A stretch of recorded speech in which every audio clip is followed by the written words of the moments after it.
Hey everybody, as I promised you, we are going to be live for Wyatt's Watch, another edition. And today we want to talk a little bit about my proposal as it relates to the police and fire overtime cuts. Let me just be clear with you. That's all I'm talking about cutting. I'm not trying to cut police or fire. No. I'm talking about cutting the overtime. And if you heard our press conference yesterday, you understand how massive that is. I mean, it's a big number. When we talk about over the last 5 years, 127 million in overtime, that doesn't even include this year. And the things that we could have done with that money for the residents of the city of Buffalo. So again, it's not to cut police, it's not to cut firefighters, it's to cut the overtime. And when you see some of the numbers and you hear that the highest paid city employee is a firefighter or a police officer, making $270,000 for fire, $260-something thousand for police, you understand that there's a concern here. You know, when the numbers in violent crime and those things are down, fires are down, you have to ask the question, why are we paying this much overtime? And so I asked someone who is a professional in doing research, Dr. Schuyler Lawson, who is our guest today, and the person that you saw yesterday at the press conference going over all the numbers. And Schuyler, first of all, I want to talk a little bit about you because I want people to know who's doing this. It's not just some fly-by person. You have to have some credibility, because I think that one of the things I'm trying to do is make sure that anything I present to the public is something that's factual. You know, right now with our budget, we don't know what the deficit is. Is it 5 million, it's 15 million, 20 million, 70? We don't even know. So we want to know that we're getting factual information. That's all I want to present. I don't want to talk about anybody's mama. I want to talk about the facts and talk about your background first of all. I mean, you are now with Syracuse University. You've been doing this work for a while, so just tell us a little about you. Sure. So I'm Dr. Schuyler Lawson, just for introducing myself. I come from a strong research background, particularly public health. So I got my PhD at the University of Buffalo back in May of 2024. I have a master's in psychology from UB as well, back in 2019. And I got my bachelor's in psychology, that was back in 2015 in the University of Alabama at Birmingham. So originally an Alabamian, but been in Buffalo for about 8 years with my wife and kids. You know, we love it here. But I'm all about data. That's my real big thing. I love taking complex data and really trying to make it understandable for any audience. That's kind of what I've been trained to do as a researcher. I've gone to multiple conferences and presented complex data to a variety of audiences, technical audiences, non-technical audiences. And what the goal really is to have people, you know, leave with an understanding of the data and have some sense of, you know, maybe we should make actions or recommendations based on it. So that's my background. That's what I'm passionate about. Okay. And yeah. And you've done a lot of great work. And I got introduced to you with the No Menthol movement with Stan Martin and the great job that he's doing and you all are doing in presenting the information as it relates to menthol and the effect on the community. Talk a little bit about that, because you know that's really very important, and that's really big part of your background. That's huge, and that is how we met. So I've done a lot of work with No Menthol Buffalo. I'm the lead of the research and evaluation team, and with that team, I've developed surveys. We've submitted research to conferences.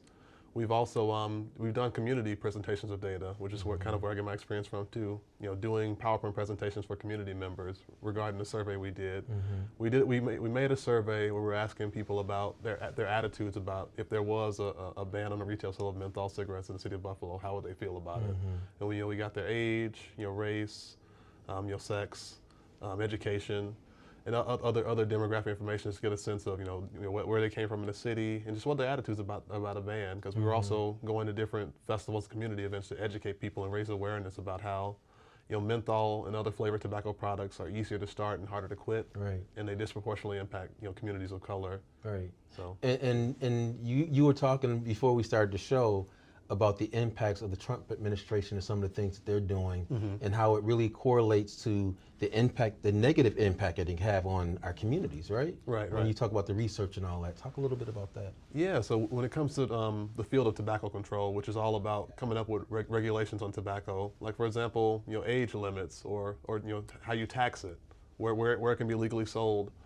That's things like that have been impacted by the current administration because so the CDC's Office on Smoking and Health, they're responsible for the those advertisement campaigns you've seen. One of them's called the TIPS campaign.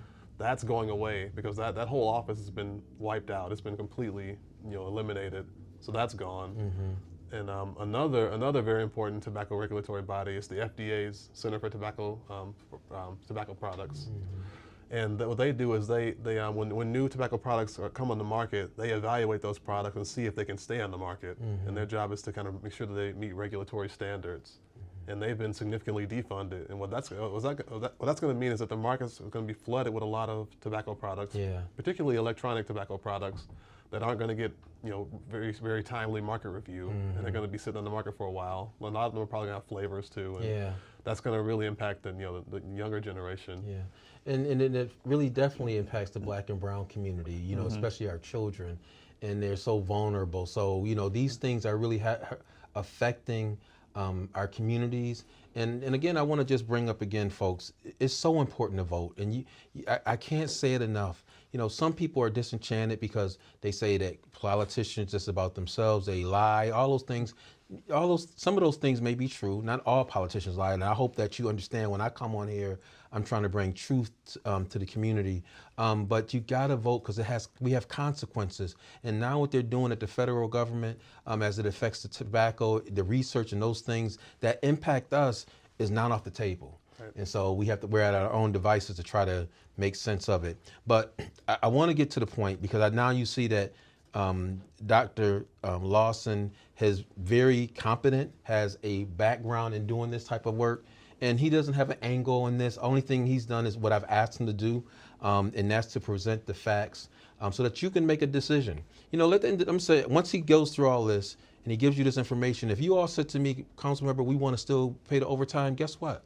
I'm going to let you do it because that's my job to listen to you, but I'm trying to present the facts to you and the effects on the community. We had a public hearing last week, and there were so many people that spoke out against the increased salaries of police and how it affects the community, and they don't see a benefit from it. Now, I don't totally agree with it, but I do agree with it when you start looking at these numbers, the amount of how the salaries have increased over time and the work product in which is impacted has not done so. And so you have to make a rational decision. I know somebody on Facebook had just recently said, hey, don't touch our first responders. And believe me, I am not trying to touch our first responders. They are very important. I don't just want to use them. We always got to have them ready. But at the end of the day, I have to make a rational decision on the monies as it relates to first responders and how we help our community. When I got people asking for money for small businesses, you have seniors who need money, that taxes are going up and affecting them, people who are renting, how it's affecting them, because when you pass that increase to landlords, guess where it's going? To the renters. And so we have to be cognizant of these things because we're the third poorest of our size. And I'm so sick of saying that, but it's the truth. And all the things that you see and hear speak to that. And so we have to figure out how do we get our finances in order without doing these one-trick ponies that the former administration did, selling this, selling that, buying this, getting school zone cameras, getting bus arm cameras. All those things are not a positive thing. They're negative. And so how do we do this in the right way, smartly using data, in which I'm going to always do. I'm always going to use data. I want to show you the information and I want to present to you. So Dr. Lawson, if you could just go over your presentation, what you found, and basically at the end of the day, how it impacts us, because you as a researcher, you don't have an angle. You're just trying to get all the information and you just present the information. Right. So we can just start with what you found with your research. Yeah. So do you want to go through the? Yeah, we can use the chart. Yeah. So we can start with the police and fire annual salaries. And so all this data was pulled from the City of Buffalo's Division of Budget books. They're all available online in PDF form, so you can actually look through there, and they have the budgets of every one of the City of Buffalo government departments. So you can and they have the totals. And so all I did was compile those and transform that into a line graph where you can kind of see how it goes over time. And at the bottom, we have the different budget cycles. And so it goes all the way from 2019 all the way to 2024. And then on the y-axis, we have the amount in millions of dollars. And the green line is fire, the blue line is police. So we'll start with police. So in the 2019 to 2020 budget cycle, they had an annual salary of about 54 million, and that went up about 15% to about 61.9 million in the 2020-2021 budget cycle. Went up another 14% when it went to the 2021-2022 budget cycle to a total of 70.9 million. It dipped a little bit from 2022 to the 2022-2023 budget to 64.9 million, but it shot back up 14% to what we have today essentially is the 76.8 million annual salary for police. And if I could just interject just a little bit, Sure. Because in these cases where you see the salaries going up, the police department and fire department talked to the council and said they needed additional officers, firefighters, and so we supported them in increasing that. We had a number of fire classes, police classes that came forth. And that's why you see the increase, because we agreed with the union that they needed more police, more fire. And we did that under understanding that it was going to keep the overtime down. And so we made these decisions that supported the union because they said they needed this. This is what they needed to keep our city safe. So we were fine with that. But again, we were told that doing so would cut down on the overtime, and you haven't seen that. And as you looked at the work product, when Dr. Lawson will talk to, you'll kind of understand where we're going from. Because again, this is no slight on police or fire whatsoever. We're just showing you the actual facts of what's actually happening and what has actually happened and where we are today. Right.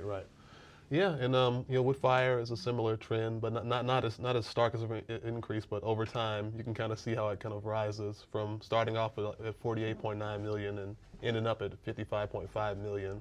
And that's from 2019, 2020. It started at 49 and 23, 24. So this does not include the current year budget, 24, 25. Correct. It's just the this 5-year period that we're showing right here. That's right, because this current cycle is not complete yet. Correct. So, yeah. So now we're going to move into police and fire annual overtime, and same setup. The bottom we have the different budget cycles that go from 2019 all the way to 2024, and then on the y-axis here we have it in amount in millions. So police is the blue line, fire is the green line, and so police for their overtime, for their annual overtime, for 2019, 2020, they started at 9.6 million.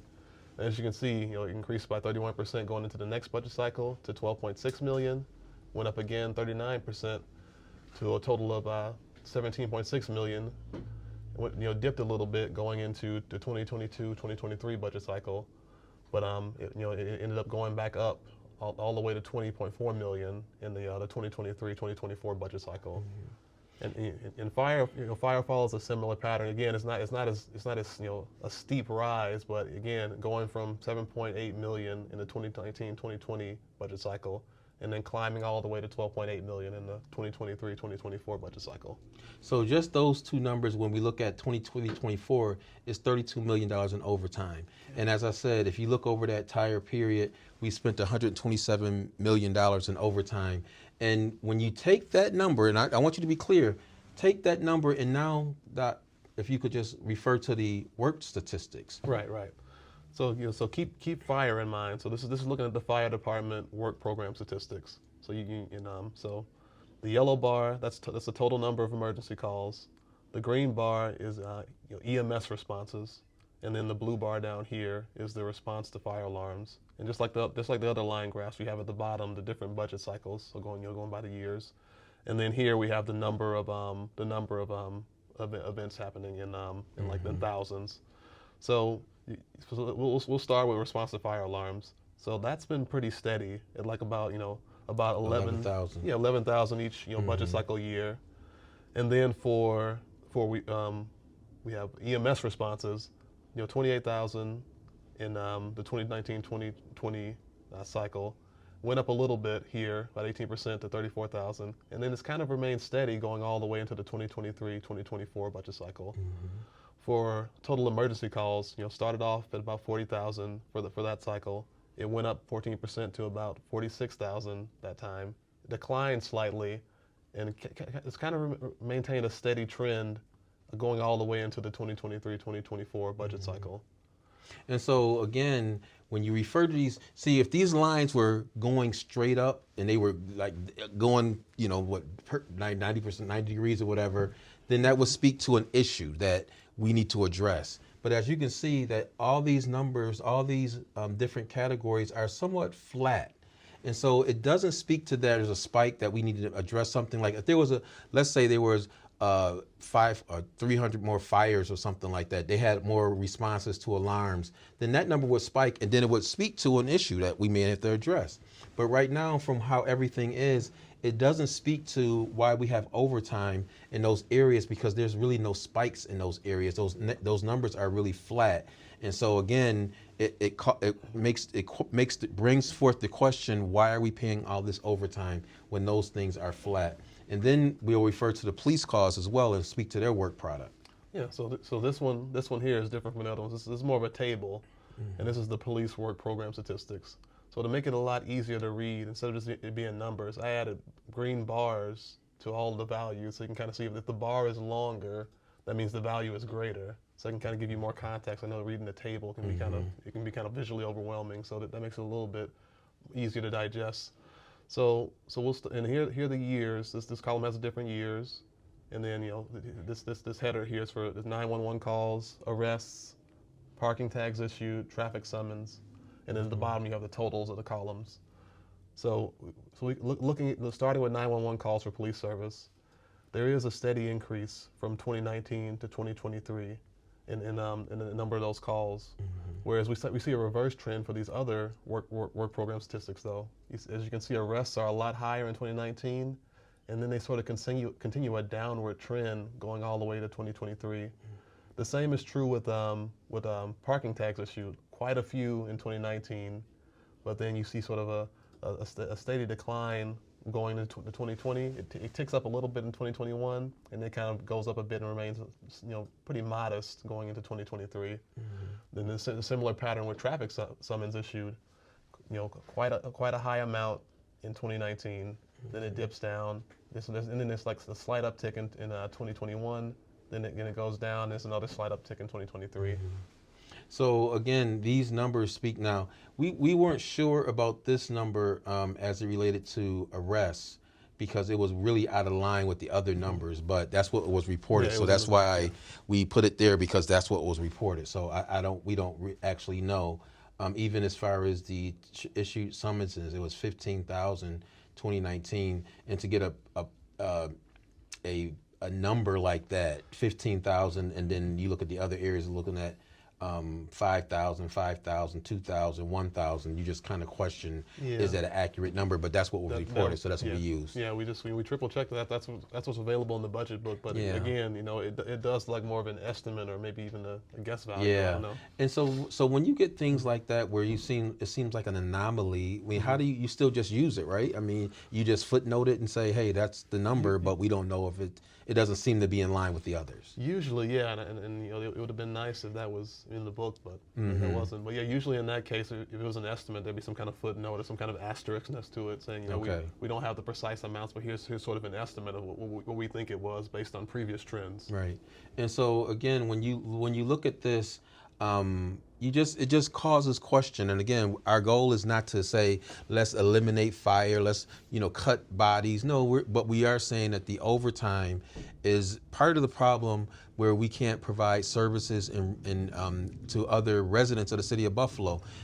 When you take this down, and we've looked at the work product, and we look at the household salaries and things like that. One of the numbers that you came up with regarding the salaries, like the highest paid police officer is $266,724, and that's from See Through New York Net. That's their information that you got that from. Yeah. And then the same for the highest paid firefighter was $270,752. Talk about the salaries and things, the median salaries in a poor city for just ordinary people. Yeah, so according to U.S. Census data, the median, the average salary for a Buffalonian is about $30,000 a year, and the median household income of a Buffalo family is about $48,000 a year. Yeah. And so again, I don't have an issue with the contracted agreement of how much a firefighter makes as far as what they sign on the dotted line to say, I want to be a firefighter, and that's the starting salary. We're good. Police officer, that's the starting salary. I'm fine. Again, I'm going to bring light to where we are. When you see that in the budget, how many firefighters make over $200,000? You know, and I think, do you have that number here? We do. So you want to know how many make over $200,000? Yes. So this is fire. Yeah. So that's of all of the employees, it's about 2.3%. That's about 16 people. So 16 people in a poor city make over $200,000. Then we go to police. Yep. And you wanted to know about more than 20? Yeah. So that over 200,000. That's about 1%, but it's like 11 people. So again, I'm presenting the information. I'm not demonizing anybody. I ain't saying that they're not important. I'm just saying, me as a council member, people, you know, a couple of years ago, they increased the salaries of the council members. And when I first started, I think we were making like 52, something like that. Well, I have a bachelor's degree, I have a master's degree. But when you sign up for something, that's what you get. If you want something different, then you go find it, right? And that's what I'm saying. If you want something different, I should go find it. Now, we did get an increase, and I think I get $82,000 a year. That's not a lot of money from my background and experience, but that's what I signed on for. I can't say, hey, y'all, give me more money because I got all those things. That's what I signed up for, so I'm good with that. But again, these salaries aren't what these folks start out with. What they get from with the overtime added. So they make a good salary. I think most of them start about 80,000, 67,000, something like that. But it's above the median income. Oh, yeah. And you know, and I think it's a good salary. And again, it may not be. And let me just be clear with you all. So I'm not trying to say they have a dangerous job, and I'm not saying that the danger should make them get less money or more money. I'm saying that it's a dangerous job. So and you know that when you sign up, you know, and they should get whatever they get as far as their salaries. I'm good with that. I'm good with their raises, all that. I'm perfectly fine with. And even the work product, if the work product goes up where overtime is warranted, let's say we have a spike in crime, we have a spike in fires, hey, they got to get overtime. They can't say I'm at a fire and I can't get overtime, I'm gonna go home. Come on, y'all, that's just foolish. But I do think that it's important for us to manage it because there's other things in our community that are needed, desperately needed. When we have people who are being evicted from their home and they can't get resources for their housing expense. When we have individuals who are starting a small business that was just as important as our community, they can't get dollars, but we can give Bray Miller $561,000. So I just had to get that in there. And so it's things like that, you know, again, when do we think about the people? And this is where I'm thinking about the people. I'm saying we have to manage overtime better. Right now there's proposals to sell off one of the parking ramps that you ain't seen no graphs or maps or any type of financials regarding that, have you? Nobody's proposed to you what this idea would do and how it could help you, but they said it, but they ain't showed you nothing. Even with regarding the debt deficit bond that they're looking to do, there's been no financial document that's produced to give you the information to make it simple. It's just what they tell you. And so I want to say that under my administration, I want to give you the information because guess what? If we come up with this and you all say, leave police and fire, let them kick you that overtime, I'm going to sit on my hands. I'm like, okay. So what do we do when we're talking about increasing taxes next year? What do we do next year when we talk about increasing user fee? Let me tell y'all, don't be fooled. They're going to try to increase user fee and water rates. And so again, we have to get a strong handle on the finances from a factual perspective, not just someone telling me something, but for facts, because we have to make these decisions. These are tough decisions. I can't sit here and say it's easy, but I'm telling you, this is the low-hanging fruit that long-term will help us because the deficit bonds and those type things, you know, at some point you got to deal with the harsh reality. Like many businesses today, They have to deal with the harsh reality. I got to close. I got to lay off people. I got to go to bankruptcy. Those are tough decisions because guess what? In those businesses are people who have families. And so you got to save, you try to do the best you can so that you can help these families. You can still be an ongoing business, but you got to make the tough decisions. And I've been saying this for a lot of years. A young lady who made a comment, and please, if you have a question for us, put it in the chat. We'll definitely like to respond to it. Because I want to be as transparent. A young lady asked me on Facebook, well, you've been a council member for a number of years, but you've never said anything about this overtime. And I have said something, but guess what? It's been ignored. And it wasn't broadcast because that's not what they want to talk about. They want to talk about the other stuff. Just like even for my campaign, they're not putting me out there. I got to force my way into it to talk about the issues as it relates to you. And that's what I want to focus on, how it relates to you. I want to make sound decisions. And so Dr. Lawson being on our team, getting this type of information, I want to make good sound decisions. I don't want to just sit here and pontificate about the health and well-being of citizens in our city and not have good sound decisions to say, hey, this is what we're doing and why we're doing it. Today, Dr. Lawson, I met with the Buffalo School Board during one of our public hearings. And they did a tremendous job in presenting the data as you have and talking about their budget, their shortcomings, and where they're going afterwards. And I thought, I'm sitting there, I'm like, wow, why can't the city do that? Because it's really important for us to have the data to make decisions. I've been telling you, I said, man, you are a breath of fresh air for me. Because this is the type of stuff that I think is so important. This is what I'm accustomed to. When we've made decisions in my banking profession, we sat down and did an analysis. This is why we're going in this direction. And I think we want to have that same attitude for the residents of the city of Buffalo and for everybody. Because although we're focused on police and fire, there's other areas that you've done some research on, even like the administration. When I'm going to be presenting that, not today, but I'm going to present that information to you as well. Their budget has bloated over the last couple of years. And again, as one of my colleagues said, when we start looking at cuts, we all have to take some of the pain. Because at the end of the day, we cannot continue to tax our way out of this because there are people who are struggling even right now. And nobody knows what this Trump administration may do tomorrow. And so if we don't get a handle on this right now, I don't know what we're going to be doing next year. I hear what the state has done. The state has approved our sale of these assets. Now, I don't agree with it, but I'm not the state. They make whatever decision. I'm just saying long-term for the city. And I think the governor would have been very happy to hear that we've made some decisions on cutting, tightening our belt before they did something additional, but that's just me.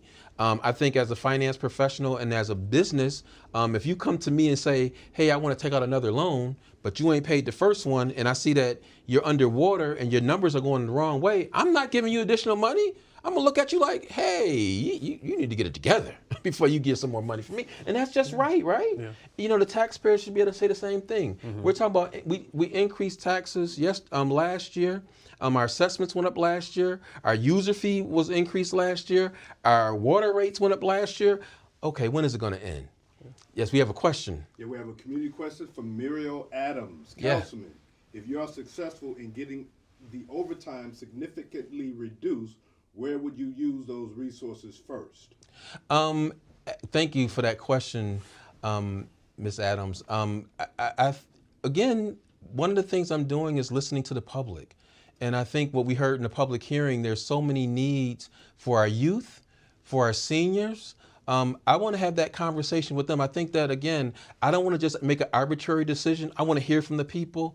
I know that during the community hearings as it related to the American Rescue dollars, people, especially the arts groups, were asking for their dollars. And so I want to be even-handed and fair. I talked to a woman yesterday from a small business that just opened up, and she talked about her being targeted, actually.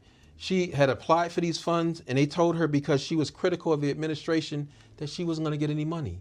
That's not the type of administration I want to have. I want to hear from the people. I want to make sure we have a fair process. Right now, some small business say, or even developers have a tough time dealing with our permits and inspections department. They don't feel that they're business friendly. So we have to start looking at how we do those things, how we distribute money, how we hold people accountable, because we got to have accountability. We just can't keep doing things just like this process. This isn't about pointing a finger at anybody, but it is about having accountability. I can't keep telling people we're going to increase your taxes and we're not being accountable or we're not being fiscally smart. The school board today, again, talked about they cut overtime.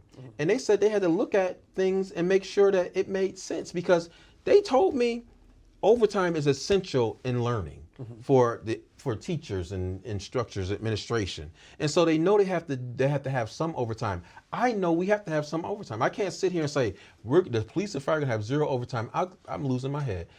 You know what? That wouldn't make any sense. But to say we want to manage it better, when I talked about cutting half of it, it's saying we want to manage it better.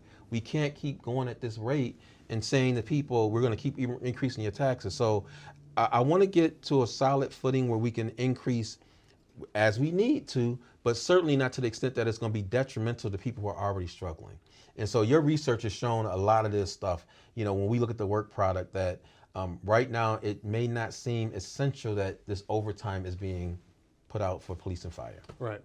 So we didn't even jump into the crime statistics. Go into the crime statistics. So on top of looking at the overtime and the work product, we're going to also look at the crime. I want to bring everything to you. I want you to see it all. It's just not for me to form an argument against something. I want to give you the full information so that you know clearly what I'm talking about. You know, when it's on the news and you see it, you don't see the whole picture. You don't hear the whole analysis and presentation of why we're doing what we're doing. But I want you to know that. So when you talk about the crime statistics, Dr. Lawson.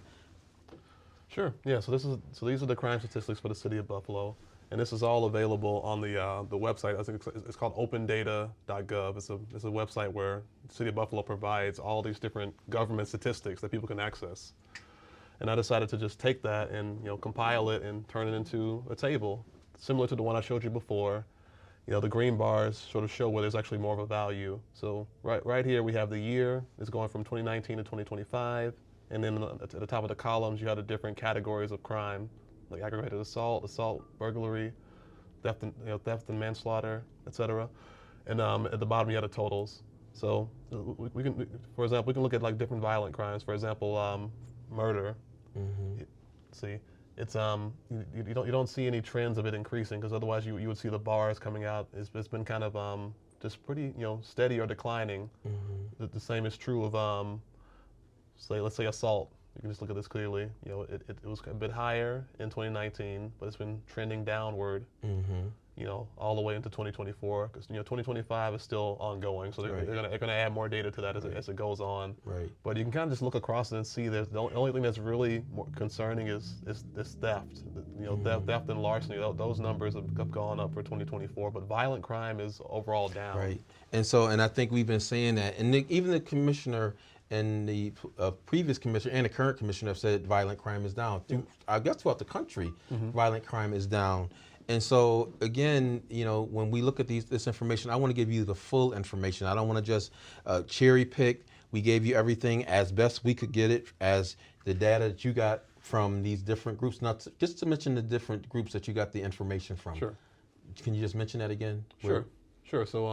So this data is from the city. It's like opendata.gov. It's provided by the city of Buffalo. Mm-hmm. The salary data, that's through a nonpartisan group called See Through NY, and they get the data from the city by making Freedom of Information requests, and then they put that data on their website, and I was able to use it that way.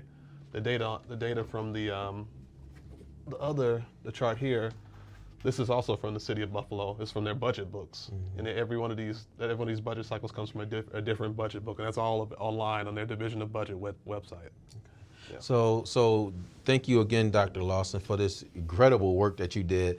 I think that some of the folks who I saw in the grocery store and walking the streets, they were like, you made it simple for them, and that's what we want to do. Yeah. Nobody's going through a budget book. Why would I be? Who's going through this? Not too many people.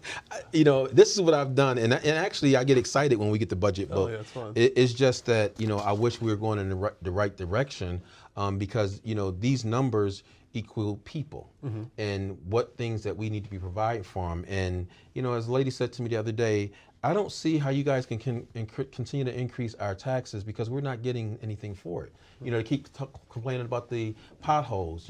These are real things that you hear every day. And as a leader in a city, you got to say, how do I address those things? Because you want to make people feel like they're getting the bang for their buck. Right. And so right now they don't feel like they're getting bang for their buck, but other people are benefiting from that. And so again, what I'm presenting to you is nothing against our police and fire. The reporter asked me yesterday, do you think that they're doing something as far as just being able to just get overtime? I don't know. I have no facts. I'm not going to speculate. Only thing I can go by is what we're actually paying out and where we are today. And so that's what I'm going to keep it. Today we had some budget hearings, and we were supposed to have the union to come forth, and unfortunately they weren't able to make it because I did have some questions for them. Because instead of me just, I'm not going to just pontificate. I'm going by what the information that I have, but I wanted to ask some questions because at the end of the day, the last budget hearing where we had the fire commissioner, he made reference to that the union makes decisions on who gets the overtime. And so I said, is that factual? And so I'm going to be going through, Dr. Lawson's done some research and got me the contracts. So I'm going to go through the contracts and see what it says. But I'm going to stand to this proposal because again, I think that if we can start this, and I said this last year, and you can go on the Wyatt for Mayor Facebook page or Wyatt for Buffalo. Well, my Wyatt for Buffalo mayor page, I want you to go to because that's where I talk about last year's budget, saying that we need to have deep cuts last year. And if you go on the city's website, website regarding the previous budget hearings, when I was finance chair, you will see that I've been very vocal about the overtime. It's not something that because I'm running for mayor, I'm bringing this up. No. I'm going. Matter of fact, I'm going to provide you evidence because I want you to believe what I say because I'm not trying to make it up. I'm doing this because the city is poor, the city is struggling in crisis, and it seems as though we make these decisions that are not really well thought out, and it affects you, the taxpayer. And that's all I'm saying. I ain't trying to condemn nobody. I ain't talking about nobody's mama, and I like to say that because when you talk about somebody's mama, it's personal. But I ain't talking about nobody. I'm just telling the facts. That's all I'm doing. And so I just want to give you a little bit more information. Again, I want to thank my friends at Mindframe Media who are doing a tremendous job. Y'all, if y'all paying attention to this broadcast and how we've evolved in the presentation, I feel just like I'm supposed to. I think that you want to see something of quality. You want to see something that's professional. You go on my Facebook page, you can see all the information on me and what I've done. I don't know if everybody can do that. And I've done something. As a council member for the last, 11, 12 years, I've done something. I've not just talked about doing things, I've done things. I've created an atmosphere where the people know that I listen to them. People can tell you they're going to listen to you, but I've done it. So again, you can go, as they say, elections have consequences. You can go with the unknown, or you can go with somebody that has really shown that he's standing up for this community. And I'm going to continue to do that. And I believe, God, that when I get in office, you are going to be pleased in what I bring to the table. The team that I've assembled, that I'm working with, Dr. Lawson and Mindframe Media, and our community groups and our other organizations who are supporting me, we're all going to be the beneficiaries of putting something together that you all benefit for and are proud of. I want our city to be on a solid footing.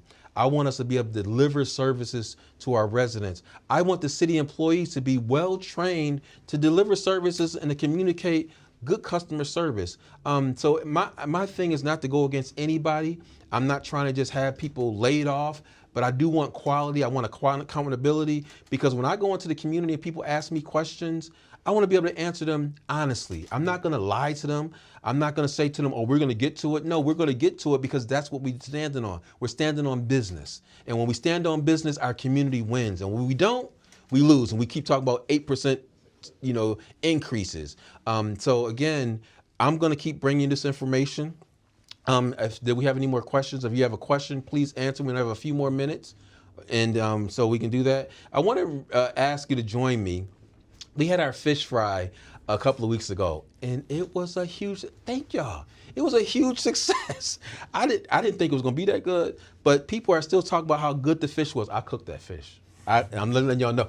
I cooked that fish. Now my wife helped me a little bit, but I cooked the fish. Willie Morris did the potato salad, and everybody was talking about how slamming it was. And I know that some people may have had a little bit. We had a little bit of hiccup. But thank you for your patience. Thank you for understanding, because this is how I have to get this money for my campaign. I don't want to be beholden to anybody. I want to be beholden to you. I don't have a lot of endorsements. No, I don't have any endorsements. My endorsement is you. When those endorsements are attached to a candidate, you best believe they're going to have the candidate's best interest at heart, not yours. And so when I talk about the fire department and the police department endorsing the acting mayor, I don't think you're going to get an overtime cut when the acting mayor is in position. I'm just letting you know. I'm just being honest with you. I'm not making this stuff up. So when people are attached to you, but I don't have anybody attached to me. I'm attached to you. And thank you for every person who saw our signs. I was putting signs out the other day, and people was like, hey, can I get a sign? And so thank you, Buffalo. Thank you for believing in me, because I really believe in you. And I think that through my leadership capabilities and just the vision for our city, it's not about Rasheed Wyatt. It's about you. And I'm assembling a team that's going to be about you. If you work in city government and you're not about these people, you might have to find something else to do. But when you're about these people, I'm going to find you, and I'm going to support you, and I'm going to uplift you, because that's what this is about. It's about how do we build a better Buffalo? How do we build a Buffalo that's focused on statistics and documentation and supporting the people who are saying, help me. Help me. There's a lot of people saying, help me right now. And so I want to help you. So you can help me by coming to our fundraiser that's going to take place on May 17th, right here at our co-location at 3435 Bailey Avenue, corner of Highgate. We're here. The fundraiser is going to take place that Saturday from 11 to 5 p.m. right here. Chevetta's is going to be here. And let me tell y'all, we're going to ask them to cook it a little bit, because I've heard some people say, hey, we got to make sure they cook that chicken thoroughly. I'm going to ask them, char it a little bit. That's how we like our stuff. So we're going to char it a little bit, but you can come and get a fish dinner, a chicken dinner. I'm not on fish. Chicken dinner for $20. It's a fundraiser, so please stop through and get a chicken dinner and support our campaign. Also, please go onto our Facebook page, Wyatt for Buffalo Mayor. You can get all your information on me. I want to be as transparent as possible. I want you to know about my background in business and finance, 25 years. I'm not making it up.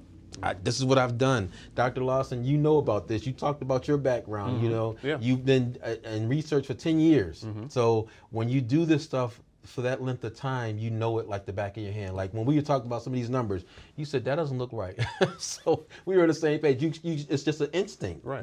As you. And so I have instincts when I look at these numbers.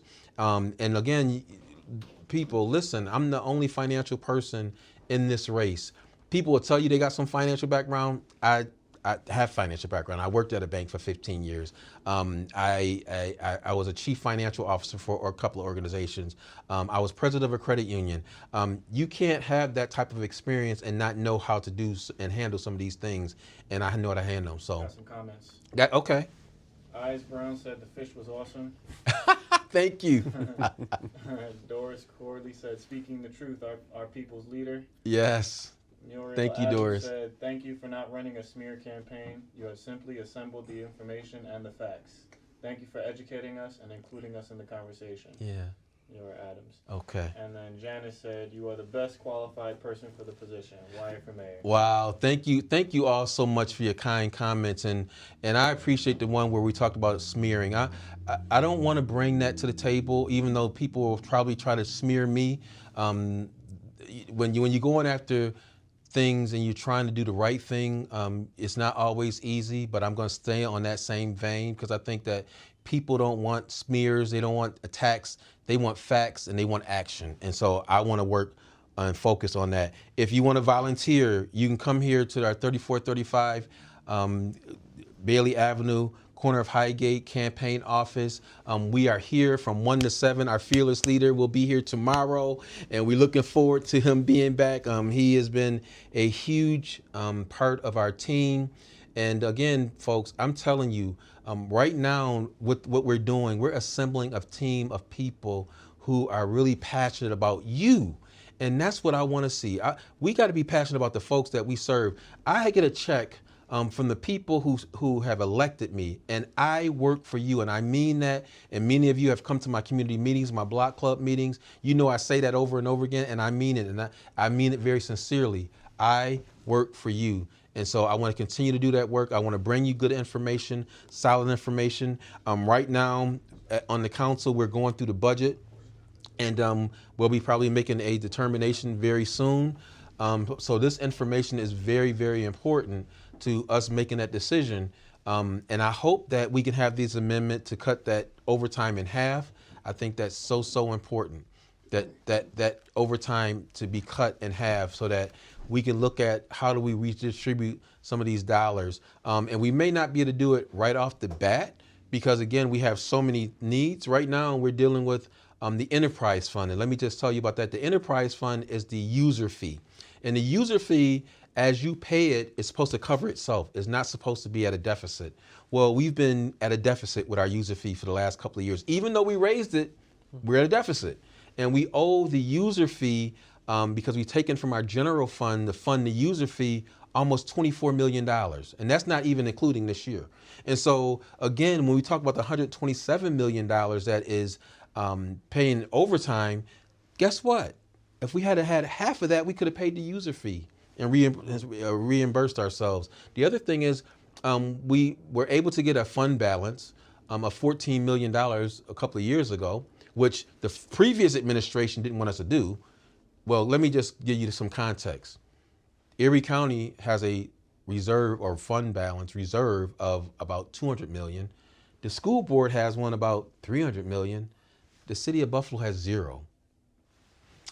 Let that sink in a little bit. The city of Buffalo, the second largest city in the state, has a zero fund balance reserve. It just don't make sense. I'm telling you, you won't believe this. If you had a home, some of us have a little savings. It ain't no lot, may not be a lot, but we got something. We ain't got nothing. And actually, we wrote legislation where when the city uses that fund balance, the reserve balance, they're supposed to replenish it. And they're supposed to give us a written document saying how they're going to do it. Well, right now, we can't do it. But had we cut that $127 million down, we could have had that $14 million back in our bank. But again, this is why this matters. And again, it's not an attack on anybody. I'm telling you why it matters. So we have finite resources. So we have to make better decisions on how we use, just like the school board. Now, again, I can commend the school board. Now, you may not agree on the outcomes and everything, and I ain't getting into that. I'm talking about the finances. Their finances is tight, and their CFO is awesome. How he explained everything and how it impacts. And I want to get to that point where our finances are tight and that we can explain to you clearly our decision making. I want to make our budget process more interactive. We had some interaction this past cycle, but I want greater interaction, and that's going to need your support. But first of all, I got to get in office, and I need your support. I hope that you'll vote for me. I'm a no nonsense person. Don't listen to all of don't. As Rick James said, don't believe what you hear. I ain't gonna use Rick James' words, but I'm just saying, don't believe what you hear. You can come here on Wyatt Watch and hear from me directly. That's what this program is about. You can hear from me directly. You can ask me questions. I'm good, as long as they're respectful. You know, I did see some of the questions on, some of the comments on WIVB, and I just want to let y'all know, you know, our city is still a racist type of city, right? I'm just being honest. I'm not racist, but people are racist against me, which I'm just stating the facts. I'm not telling you anything. I'm not cherry picking. Dr. Lawson, you've done this work. Did I tell you to just do certain parts and not do everything? No, we just looked at the whole thing. And you wouldn't do that anyway, right? No, that's against my training. Yeah. See, you got to have you have to have some moral integrity, and that's what I have. So when people try to smear me and they say negative things about me, I'm not going to even say anything back to them. Because number one, I'm a child of God, and I don't have to do that. He's gonna protect me. And those people that said those racist things to me, Okay, I'm praying for you. As my bishop says, pray for you. I'm praying for you because you need some help. You need the Lord. I like to have fun. I got how much? Okay, I got to keep on going. There's Another question? couple more comments. Okay. Denise Barr said the police budget has been ballooning for far too long. Yep. And Muriel Adams said that's the truth, replying to that. Mm-hmm. It's time to address the bleeding of our city resources. Yeah, and thank you for that comment, Denise. And Denise has been in those meetings. She's been in chambers, and it's good to have people who have seen you in action. When somebody says, "Oh, you're just doing this because you're running for mayor," no. I've been doing this because I believe in the people and I'm standing up for the people. And again, I'm standing on business and I'm not playing no games. I'm not mean. I'm not attacking people. I'm just giving you the facts. And that's, I think, what you want. Too much in our politics, we talk about attacking, but we're not fixing the problem. Mm-hmm. And it just seems like that happens over and over again. I want to fix the problem. No one wants here, just like one of the persons said that I was somewhere pouting. I'm sorry I was pouting. But when you come in my district and you have a meeting and you don't include the council member who has been involved in it, that's not pouting. You're probably fortunate that I'm keeping my soul saved, because if I wasn't, I'd be in trouble because it's not right. Why? I'm just saying to you folks, why would you be voting for someone that has that type of their moral compass is not right? I have 2 projects in my district. The infill housing project that I've worked on for a couple of years with the county, but you had a press conference in my district without the council member. And then you go over to Shoshone Park where I have our sports facility. You weren't involved in that, and you're taking credit for that too? And you weren't even involved in it. I'm just saying, folks, is that the type of government that you want run, that someone's going to take advantage or take responsibility for something they had nothing to do with? I'm just saying. I'm just saying. But, and I'm not pouting. I'm just speaking the facts. I'm a facts type of guy. So it's okay. I'm going to kill y'all with kindness because I love people. I do get passionate. But I care about the folks who are suffering when I talk to people, and I hear about the living conditions. And we have a law now that's supposed to be is about proactive rental inspection, where they can come to your home and inspect without you having to call anybody, because if you call somebody, they're gonna retaliate against you, right? And they're gonna evict you and all that type of stuff, and then you're out of that house that probably wasn't worth what you were paying. But at the end of the day, unfortunately, many of our folks don't have that luxury just to go wherever they want. And Doc, I think about Hurricane Katrina and what those folks dealt with. People were saying, why didn't they leave? Oh, you just keep thinking that everybody has a credit card. They can go get a U-Haul, and they didn't have that. Yeah. And many times in our community, that's what we're under, that type of situation. Yeah, similar situation would be the blizzard of 2022. Yeah. Disproportionately impacted, especially the Black community. Yeah. In areas that were already had structural issues. Yeah. That weren't addressed, so they were already more vulnerable to be impacted even more because of that.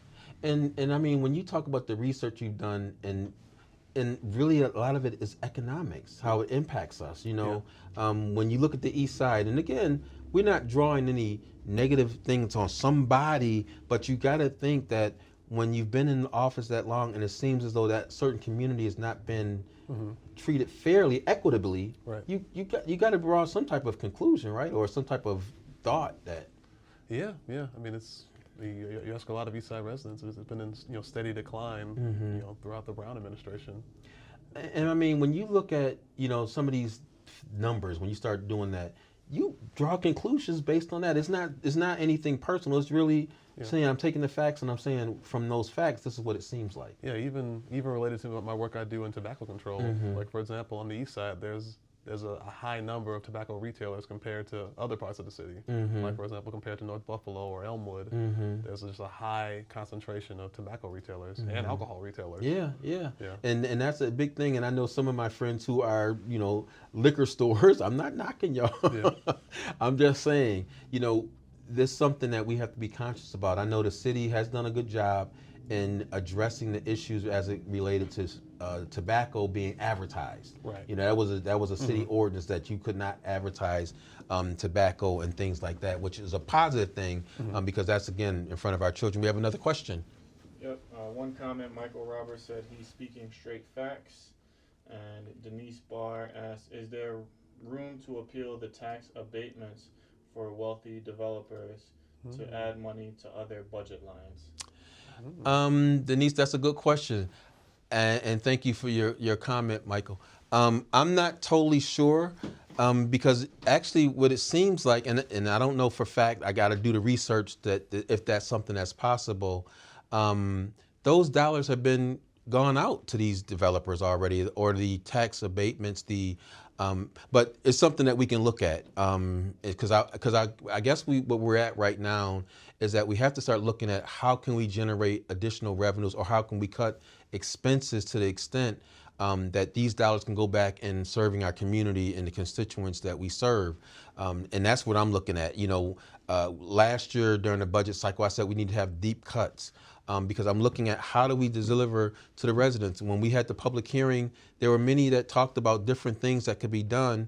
And it seems as though we had no answer. You know, again, I just this contrast when I talked to the school board today and they're giving their summary on things, you know, they listened and again, to the superintendent's credit, they listened to the people. The superintendent was going to cut 25 jobs in these different positions that affected the community, and the community saying, you know, hey, we need this for X, Y, and Z, and she listened to them. And so I want to be in a position that we can have that same type of dialogue. I want to have that same type of those conversations with the community at large and how we improve it. And we can't improve it by saying we don't have money for you. We're going to sell off these assets that generated revenue, but we're going to sell them because we think that that's going to help us. Well, we got to really have a strong infrastructure on our finances, a sound foundation. It can't be on sinking sand with these one-trick shots that really don't help us our long term. You know, we can't keep talking about increasing taxes without someone having a benefit. And some people we're hearing and some people I've heard in the community feel like there's no benefit to these tax increases. It just seems like, you know, again, and I keep beating the drum on the potholes because people keep complaining about them, even though there was a blitz. We were told it was a blitz, but people keep complaining about them. And please do not send me no emails about them potholes. That ain't got. I'm not the mayor. I'm just a council member. I'm just trying to let y'all know my primary job is to make laws. So when people complain and say it's my job to do all these things, I'm just trying to educate you on what my real role is. Now, I do have a role in doing some of the capital things. You know, I do have a role in hearing from the community or block clubs as far as sidewalks and getting their streets paved. That I do have a role. We have a capital process that we go through. But at the end of the day, if you see a pothole on Bailey, which I explained to you what the potholes on Bailey are really, is because of those rail tracks that are underneath the pavement. And so that's why it's really bad. But Bailey is in the process of having a whole new streetscape from Winspear to Kensington. I'm hoping that's something to kick off this year, and if not, hopefully in the fall. But that's in process, and I can't get here quick enough because many of you have complained about how Bailey looks. I agree with you, but we're working on it. And again, it was a great process in working with the community and hearing from people in the community on what they want to see on Bailey. So I'm really excited about that. I'm excited for these businesses on Bailey that will be able to benefit from a new streetscape because again, we want everything. You know, Dr. Lawson, when we look at our communities, I think that you got to have a strong business strip if you're going to have a strong community, right? I mean, because you were talking about just having resources and things there around the community. Yeah. I think we talked about how, you know, every district or every community, you know, South Buffalo, the West Side, the East Side, you know, what North Buffalo and Elmwood Village have. I think that, you know, all the other communities should have that too. You should be able to, you know, walk out of your house, your apartment, and there's a grocery store available by foot, pharmacy, anything you need to exist should be, you know, within walking distance from where you live, because you know that's kind of the ideal setup, and there'll be less reliance on cars. You know, maybe more investment in public transportation, and you know, better quality of life for all Buffalo residents. And that's good urban planning. Yeah, you know, and the fact that we're going to be losing our Rite Aid Rite Aids are going to be closing. Well, we lost the one up here at East Delavan and Bailey some months ago. But these are real things that, again, I want to be able to address with you as the community.